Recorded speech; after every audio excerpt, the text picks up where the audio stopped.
मैंने कल बोला था ये गाना मेरे लिए बहुत प्यारा है। मैं गाना बात कर रहा हूँ, डांस मूवी गाना है जिस गाने का टाइटल रखा गया जान हरा बबुआ। ओ हो, इसका वीडियो देखो, इसका कलर ग्रेडिंग देखो, इसका म्यूजिक, इसका लिरिक्स जाकर सुनो यार, माइंड सेट चेंज कर देता भाई। लिरिक्स जिस तरह से बनाए गए, जिस तरह से म्यूजिक बनाया गया ना, ओहो, एकदम से एकदम फनी लेवल के गाना लगता है। जैसे गाना गाया लल्ला लल्ला लोरी दूध के कट, उसके बाद जो प्रीदम पकड़ता है गाना, ये लल्ला लोरी साइड हटता है, उसके बाद गाना जो प्रीदम पकड़ता है, भाई भाई भाई भाई भाई, लिटरली वो प्रीदम में जिस तरह से गाना बचते जाता है, माइंड सेट अलग हो जाता है गाना सुनने के बाद, एकदम मन मोग हो जाते हो। इस लेवल के इस गाने का परजेटेशन लेवल है, गाना है बहुत प्यारा, मुझे बहुत अच्छा गाना लगा यार। जिस तरह से गाने की स्टोरी दिखाया गया, एक्शन मारपीट पूरा, मायने यार ये पूरा गाना प्रीदम और म्यूजिक के ऊपर चलता है। वो कहते हैं ना कि गाने ऐसा बनाओ सिचुएशनल कि हिट कर जाए,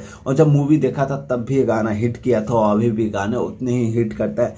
और अगर ये लल्ला लल्ला लोरी हटा दो और जो प्रीदम गाना पकड़ता है वो खाली रख दो, ब्लास्ट मचा के रख देता गाना। तो ज़्यादा कुछ नहीं बताओ, चैनल सब्सक्राइब।